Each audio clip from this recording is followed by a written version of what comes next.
Hello' friends, welcome back to my YouTube channel. আজি চাবুৱা মনসা মন্দিৰলৈ যাবলৈ ওলাইছোঁ। ৰেডি হ'লোঁ গোটেইকেইটা। মনসা মন্দিৰলৈ বুলি ওলাইছোঁ চাবুৱাত থকা। এয়া ৰাস্তাত ফ্ৰেণ্ডছ ডিব্ৰুগড় পাৰ হৈছোঁ আৰু অভাৰব্ৰিজেদি তিনিচুকীয়া ৰোডটোত উঠি এতিয়া আমি ডিব্ৰুগড় এইডোখৰ অভাৰব্ৰিজখন নতুনকৈ লীলাগমন পথৰ যিটো অভাৰব্ৰিজ তাৰ পালোহি। টাৱাৰ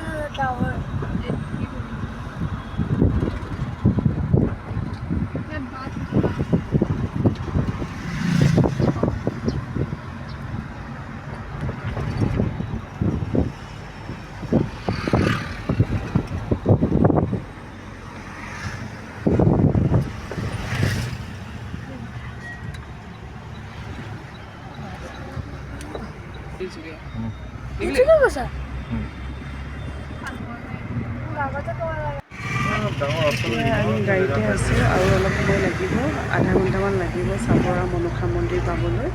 লাহোৱাল পাৰ হৈ যিটো মন্দিৰ আছে সেইটোৱে হয় মনসা মন্দিৰ।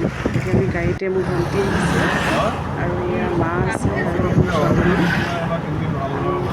গাড়ী গ্লাছ নমাই অলপ বতাহ লৈ বতাহ খাই গৈ আছোঁ।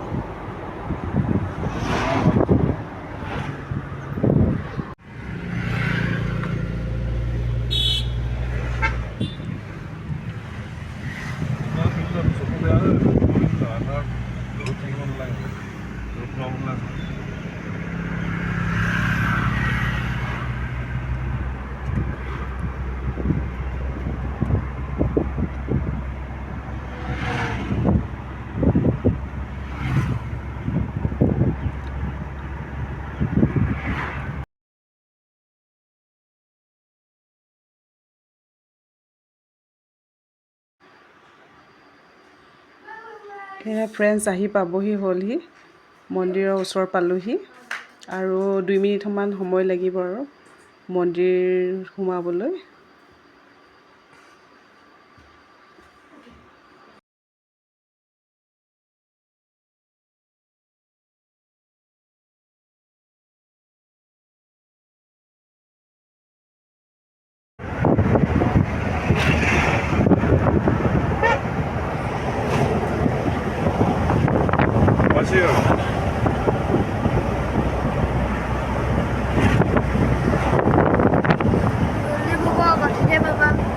আহোমকো লগতে লৈ আহিলোঁ মন্দিৰ দৰ্শন কৰিবৰ কাৰণে।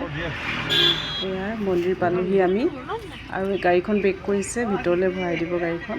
ৰাস্তাতে থ'লে আকৌ গাড়ী বাছ চাছ গৈ আছে যে দিগদাৰ হয় অলপ। ৰ'দ পৰি থাকিব নি? চিটটো গৰম হৈ যাব।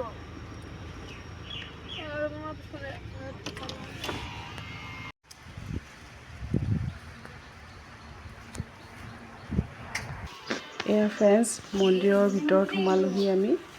এতিয়া চাকি জ্বলাওঁ আৰু যি আনিছোঁ প্ৰসাদ চসাদ আগবঢ়াই দিওঁ আৰু। আগষ্ট মাহত মন্দিৰত মনসা পূজা হ'ব, মনসা দিৱস আছে, মনসা পূজাৰ দিৱস আছে। এতিয়া আমি ইয়াত এটা মিঠাতেলৰ টিং প্ৰত্যেক বছৰে দিওঁ আৰু চাকি তাকি দিওঁ, শৰাই চৰাই দিওঁ। এইবাৰ গৰম বন্ধতে যদি নাহোঁ পিছত দিগদাৰ হৈ যায়, সময় মিলাবলৈ দিগদাৰ হৈ যায়।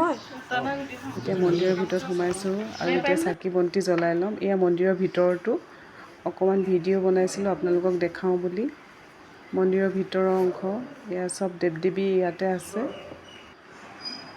এয়া হৈছে মনসা মন্দিৰ, মেইন মন্দিৰটো। এতিয়া আমি চাকি জ্বলাই মেলি শৰাই চৰাই দি আজৰি হ'লোঁ। এতিয়া অকণমান মুকলি, আজি বহুত গৰম যিহেতু অলপ বাহিৰতে এয়া ফটো চটো মাৰিছোঁ। এয়া মা হয়, শাহু মা, আৰু গৰমতে চবেই পানী খাইছে, বহুত গৰম পৰিছে আজি। চবেই গৰমত পানী খাইছে, বহুতেই গৰম আজি মানে। চবেই মেখেলা চাদৰ পিন্ধি আহিছে, ছোৱালীজনীও মেখেলা চাদৰ পিন্ধি আহিছে। মাক গাড়ীতে বহাই থৈছোঁ, বহুত বেছি ৰ'দ দিয়াৰ কাৰণে। মা গাড়ীতে বহি আছে গৰমত। এতিয়া আমি ঘৰলৈ যামগৈ। ৰাস্তাত পাৰিলে হোটেলত কিবা এটা ভাত পানী খাই ল'ম। চবেই ফটো এখন দুখন তুলিলোঁ আৰু যিমান পাৰোঁ। এতিয়া আমি উলটিছোঁ ফ্ৰেণ্ডছ। এতিয়া আমাৰ ঘৰ ডিব্ৰুগড়লৈ যিহেতু উলটি আহিছোঁ চাবুৱাৰ পৰা। এতিয়া ৰাস্তাত আছোঁ, ধাবা এখনত সোমাই ভাত খাই ল'ম বুলি ভাবিছোঁ আৰু।